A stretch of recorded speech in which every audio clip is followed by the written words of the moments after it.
I'm very pleased to introduce Lwin Naing, who's the Senior Executive General Manager Content at Stlm SkyNet. So perhaps just give us a bit of an overview if you can, Lwin. Just give us an overview of SkyNet, what's the philosophy, and when did SkyNet get started? Well, SkyNet is a pay TV operator in Myanmar. We started out our service in 2010, about December. So we are almost at about 3-year anniversary right now. So when we started out, we would like the SkyNet to be the pay TV operator, which is as comparable to our other regional pay TV operator, such as like Thailand has a lot of good pay TV operator. Vietnam has the international level pay TV operator. So is the Malaysia, Singapore, and so on and so forth. So in Myanmar at the time, there is no international level pay TV broadcaster, and what we had, the people we had is other pirate signal from other countries, which is coming into our country, and it was there. So, so our aim is to have a true Myanmar TV operator, which is good for Myanmar people. And can you give us some sort of sense? We've obviously had a number of sessions talking about the various types of content. Can you give us some sort of sense of what the popular pieces of content are in Myanmar? Well, for Myanmar, there is, when we come into the market, there is not much of any dominant player in the market. So it was very difficult for us to find out what would Myanmar people really want. But what we approach is that we were thinking, if typically the people are people, it's everywhere, there is going to be different people will have different preference. So, but all in all, what we also think is that sports being the live sports event is the very important factor for us. Movies, news, followed by the documentary is other area that is very important for, very preferable contents for Myanmar. And what kind of sport? What's the popular one? Well, in sports area, the football is really the most popular in Myanmar, because the country has been very rooted back well over 50 years playing football, and Myanmar was also one of the leading football player country in Asia at the time, and football is really a popular sport in Myanmar. So still is the most popular choice of all people. And we've heard as well about taking, some global content and localizing it. What sort of localizing do you have to do with the content you're buying? Well, we try to localize. This is the area that we try to expand. When we talk about localization, there will be two different areas of localization. One is the one that we, international contents that we buy, either the 24-hour channels or it is a program. We try to localize either by dubbing or subtitling. And subtitling is the way of choice at the moment, because two reasons. One is we do not have the very good capacity to do the dubbing at the moment, and also we do not want to lose the original taste of if the content is not properly dubbed, it would lose out all the greatness. So subtitling is the one that we are doing right now. And also in terms of localization, another area that we're looking at is that we try to partner with a channel content provider, making it localized content for Myanmar as well. Okay. So are you producing anything yourself? Are you producing any, or are you mainly buying? Yes, yes and no. In terms of we producing, yes, we are producing for our own in-house channels at the moment. I should give you a little bit brief introduction of our country, our platform, a little bit more detail as well. Myanmar has, as a country, it's about a total of 60 million people in there. Of that, about almost 8 to 10 million household, and about 80% of that is a TV household. So we have about 5 to 6 million TV household in there, and 5 to 6 million TV household, and that in Myanmar there's Yangon is a vast majority of people live, about 10% of people live there, and then the second largest city is called Mandalay, which is about I would say about 5% of people live in Mandalay. So all in all, these two big cities has a large market area. And our platform at the moment, when we started out, we started about 30-something channels, some of our in-house channels, some international channels. We started out with 36 or 38 channels. We started out 3 years back. And then we grew our platform in different channels, including international as well as our in-house channels offering. For example, we increased our, at the moment we have about 104 channels in total. Of that, 26 of that is our local SkyNet program channels, and 2 of that is high definition channels. And from international, there's about 70 international channels that we rebroadcast those. So when we go back to your previous question, when we talk about the localization, we try to localize the channels by subtitling of these channels. And also, when we also talk about, briefly talk about the localization of channel, we are thinking about partnering with some of the channels provider to make the Myanmar channels for that channel, from that channel provider. So when we talk about whether we have our own productions area, yeah, we do have our own productions, which is we produce for our in-house channels, as well as we try to do we try to partner with the international channels provider, which and then we make it localized content for that. Okay. And are you doing anything innovative or new in the packaging and bundling in order to drive subscription growth? Yes, we had, when we first launched the service, what we have is that we have all in one platform, one single platform. There's 2 reasons we do that. One is that we do not have that many channels at the time. 2, people are not familiar with the pay TV market at the time, that they do not know how to choose the packages. So if we were to offer too many packages at that time, people will be confused and they wouldn't know how to pick the right packages. So we just put up everything all in one package. But back in this year, August 1st of this year, we started to separate the package right now. We have what we had at the time when we started to do the packages, we have about 70 plus channels at the time. So all these about 72 channels is becoming like a original package. So we carry on as it is, we call it SkyNet package number 2. And we also started offering the smaller package, which is only about 20-something channels in there. And that is, we call it SkyNet SN1, which stands for SkyNet 1 packages. And also, we started to add a few more contents after that, since August 1st. Those are all becoming like the new all-in-one package, which is currently have 104 channels. We call it SN3 channels.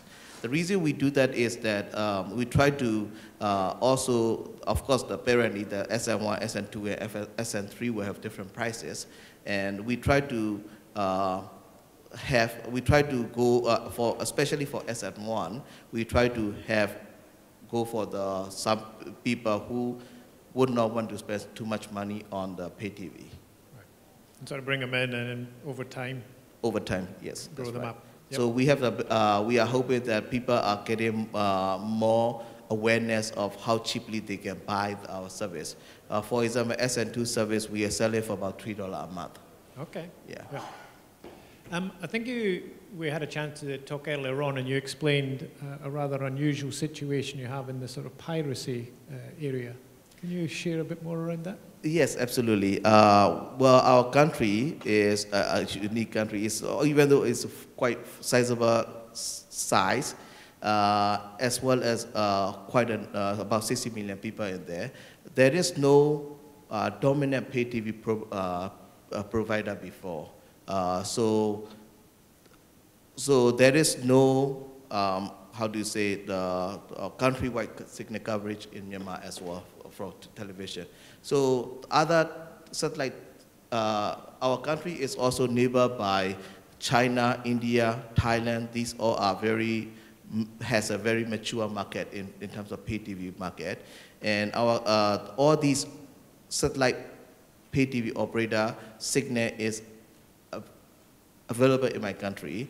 And when it is not properly encrypted, or when it is not properly being distributed, it's all coming to my country. So for example, from India, Tata Sky signal and Airtel signal is very readily available in my country. It's been available I would say more than 10 years already. And people are using that signal for a long time already. And also from the Thailand, True Vision signal, as well as some of the Grammy signal is there as well. And from nowadays from CTH as well. And then also from Vietnam, K Plus signal is there as well. So, but at the moment, the worst of all is India Tata Sky signal, which they serve fairly cheaply. And they are not, even though they are illegal signal, they are not exactly a pirate box. They are actually a real Tata Sky box. So the people can get a Tata Sky box very cheaply. And also the subscription, the way they operate is that they go for, even though they are pay TV operator, they go for the sponsor-driven model. So they can sell very cheaply for subscription. I think in my country, their monthly subscription fee is about 300 rupees. You can get you can get like a Premier League sports contents in there.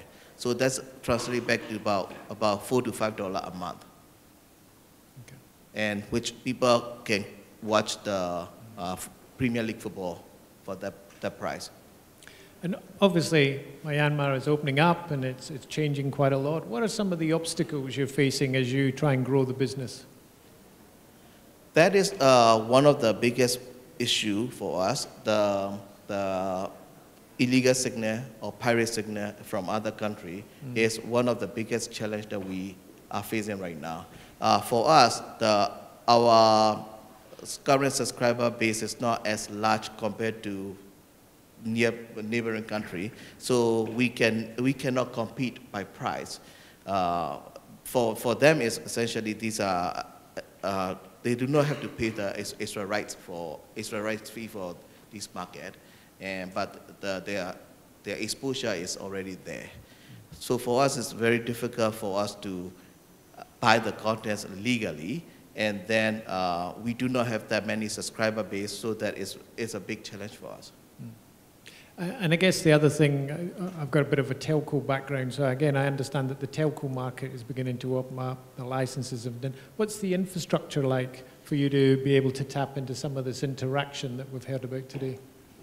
Our telco, we have in telecommunication area in Myanmar, the infrastructure is very primitive, I would say. It's so.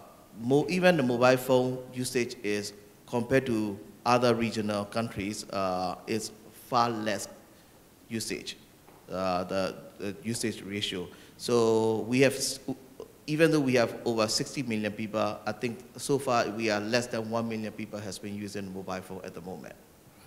And on top of that, in terms of mobile phone usage, the 3G network, 4G network is, well, we have, they call it 3G network is there, but it's not really a 3G, but in terms of when you try to access to that internet download speed is very slow over there.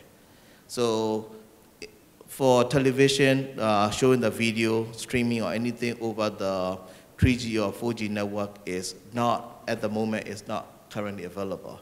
But there is a possibility that telecommunication companies, international big companies are having a license to operate in Myanmar. Recently, 2 big international telecom company has a license to operate. They just got a license issue. One is called Telenor and one is called Ooredoo. And they are planning to build the infrastructure for 3G and 4G network. So once it's done, I think, once it's all said and done, I think the country would have a very good, I'm hoping that it's going to have a very good 3G or 4G speeds. You might be able to copy some of these ideas you've seen up here. Yep, that's right. That's something that I think we should be going, and I think this is a digital, another platform that Myanmar also needs for that. And obviously an event like this is ideal to meet new partners and look at new co-productions, etc. Is there anything you're in particular looking for that you'd like to share with the audience? Yeah, of course, definitely. We are always looking for partnering with or the right partner. I mean, the right partner, I mean, it could be from any area.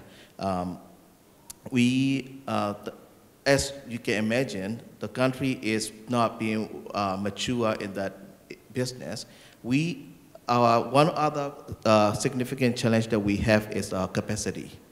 When we try to increase our quality of productions, we have a significant challenge from human resource and capacity. So what we try to do right now, when we try to increase the productivity, production level and productivity, we always have that problem, and we are always looking for a partner. We would like to be partner with the companies. I mean, there's so many of the companies which is much more mature, much more knowledgeable than what we're doing right now. So we are always looking out for these partnerships. Okay. And I guess, like in a lot of these emerging markets, are there any government regulations that people need to be aware of? Well, there was, when we started out 3 years back, there was a lot of challenge for us, especially when we first started out the business. That was 2010 of December, and when we were the first company in Myanmar to broadcast international news live. So we were putting up at the time a few of the international news that we rebroadcast without any delay, and that was a very risky things to do at the time, but we would like to do that way because we would like to be as other regional broadcaster who has been doing that. So we started out that way, and then fortunately the country is also changing, and the new government took over in 2011, and then they relaxed the censorship issue, and nowadays we have been broadcasting everything, many Indonesian news channels as well as all these channels rebroadcasting back live, so without any delay. So at the moment, the country is significantly changed. We do not have any political censorship as of today, And the only censorship that we need to watch out for is that sexually explicit material or things like that doesn't fit to our country. And another thing that we need to watch out for is which could insult a particular race or particular religions. That's something that we really have to watch out for. Other than that, we do not have much to worry about these days. Okay, because I think you said you had something like 140 different sort of ethnic groups in the country? That's right. Our country has about 140 ethnic people in my country, and a vast majority, of course, you can imagine, is a very small minority. So it's very important for us not to be not to insult or not to be taking advantage of being the minority. So that is a very key fact for us, that not to be discriminating against the contents of what we provide is not going to affect them. Sure. Well, obviously with the opportunities coming up with some of the new infrastructure, obviously a lot of the new ideas you'll pick up from this conference and other things. Obviously, we wish you all the best as you grow that market share, and thank you for sharing with us today. Thank you so much. Thank I would really like to thank you for coming to here too.